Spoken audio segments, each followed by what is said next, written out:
مفتی طارق مسعود صاحب کا ایک اور معافی نامہ آ گیا۔ الفاظ کے سلیکشن میں مجھ سے غلطی ہوئی ہے تو میں اس پہ دوبارہ صاف لفظوں میں معذرت کرتا ہوں، اللہ سے توبہ اور اپنے ان الفاظ سے رجوع۔ کیونکہ پچھلی معافی کے اندر میں نے آپ کو بتایا کہ بہت سارے علماء کرام کو یہ اعتراض تھا، انہوں نے معافی کچھ اس طرح مانگی ہے کہ جیسے یہ احسان کر رہے ہوں، لیکن اب جو انہوں نے معافی مانگی ہے وہ معافی بھی ہم آپ کو سنوائیں گے۔ لیکن اس معافی مانگنے پر مجبور کس نے کیا ہے؟ یہ معافی مانگنے پر مجبور کیا ان کو ان کے اکابر نے، جن میں مفتی تقی عثمانی صاحب کا بھی جو نام ہے وہ لیا جا رہا ہے، اور بھی بہت سارے علماء کا نام لیا جا رہا ہے، کیونکہ اس ویڈیو کو ریکارڈ کرانے کے تقریباً 24 گھنٹے کے بعد یہ بیان آیا ہے، اور انہوں نے اپنے چینل سے لائیو سٹریم کی ہے، یعنی کہ اتنی جلدی میں تھے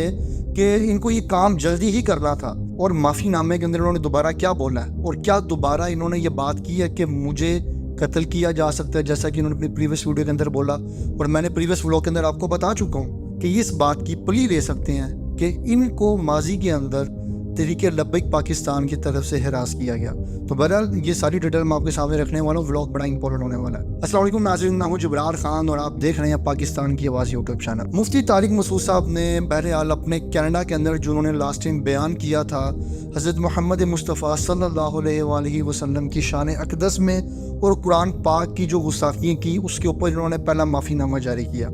جو کہ آپ بارہا سن چکے ہیں۔ اس معافی نامے کے بعد ان کے اپنے ہی کچھ بڑوں نے، جن کے بارے میں آپ کو پریویس بتا چکا ہوں، انہوں نے کہا کہ یہ معافی نامہ نہیں ہوتا کہ آپ غلطی کرو اور بعد میں جا کے آپ کو کہ جن کو میری بات سے تکلیف ہوئی ہے میں اس بات سے معذرت کرتا ہوں، یہ مسئلہ دین کا ہے، یہ معافی اللہ سے مانگنی ہوگی۔ تو بہرحال انہوں نے اپنے بڑوں کی بات کو مان میں رکھتے ہوئے، جن میں مفتی تقی عثمانی صاحب کا نام لیا جا رہا ہے کہ ان کو، اور بھی کچھ علماء کا نام لیا جا رہا ہے، اور یہ ساری ڈسکشنز چل رہی ہیں بیک دا سٹیج کہ مفتی طارق مسعود صاحب جو ہیں وہ معافی مانگ رہے ہیں اپنے بڑے مفتی تقی عثمانی صاحب کے کہنے پہ۔ تو بہرحال انہوں نے اپنا معافی نامہ جو انہوں نے ابھی ویڈیو ریکارڈ کروائی، وہ ویڈیو پہلے آپ سنیں۔ مجھ سے اس ٹاپک کو بیان کرنے میں نیت اگرچہ میری ٹھیک تھی،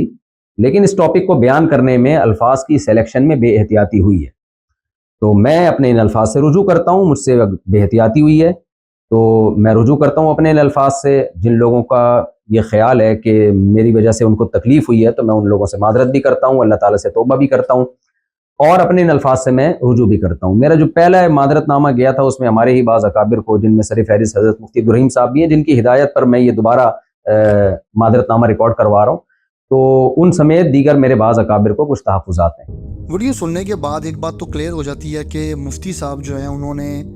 اس بار اس طرح کا کوئی ذکر نہیں کیا کہ میری جان کو خطرہ ہے، یہ اس طرح کا کچھ۔ البتہ انہوں نے ایک جملہ ضرور بولا کہ اگر یہ سب کرتے ہوئے، یعنی فار ایگزامپل ناموس رسالت کے لیے اگر میری جان بھی چلی جاتی ہے تو میرے لیے وہ بڑی عظمت کی بات ہوگی، لیکن البتہ آپ اس جملے کو ذرا سنیں۔ میں اپنے لیے بہت بڑی سعادت سمجھتا ہوں کہ نبی صلی اللہ علیہ وسلم کے ناموس پر اگر میری موت واقع ہو جائے۔ بہرحال الفاظ کے سلیکشن میں مجھ سے غلطی ہوئی ہے۔ اس جملے کو سننے کے بعد محسوس ہو رہا ہے کہ یہاں پہ آگے تھوڑی مفتی صاحب کی جو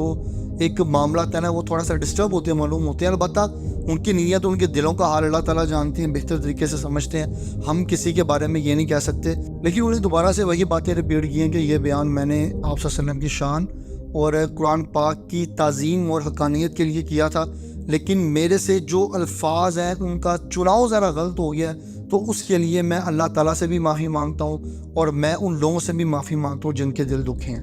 لیکن آپ کمنٹس دیکھ سکتے ہیں لاسٹ ویڈیو کے اندر، بہت سارے لوگوں نے کہا ہے کہ ان کی معافی قبول ہے، یہ اللہ تعالیٰ سے معافی مانگے۔ کچھ لوگوں نے کہا کہ جیسے آپ کو پتہ ہے کہ تحریک لبیک پاکستان کا ایک نعرہ ہے کہ گستاخ نبی کی ایک ہی سزا سر تن سے جدا، لیکن اب اس کے اوپر علماء کرام اپنی رائے دیں کہ کیا سر تن سے جدا کرنے والا جو یہ جملہ ہے قرآن پاک کے اندر، حدیث کے اندر، کیا یہ ایگزسٹ کرتا ہے؟ اگر ایگزسٹ کرتا ہے تو پھر مفتی طارق مسعود صاحب کی جو معافی ہے، کیا ان کے اپنے اکابر اس کو قبول کریں گے، یا دوبارہ سے یہ ایک بہت بڑا مسئلہ بننے والا ہے؟ آپ نے بھی رہے گا سر کمنٹ باکس میں کرنا ہے۔ ویڈیو پسند ہے جو سر لائک کریں، شیئر کریں، اپنا خیال رکھیے گا، اللہ حافظ۔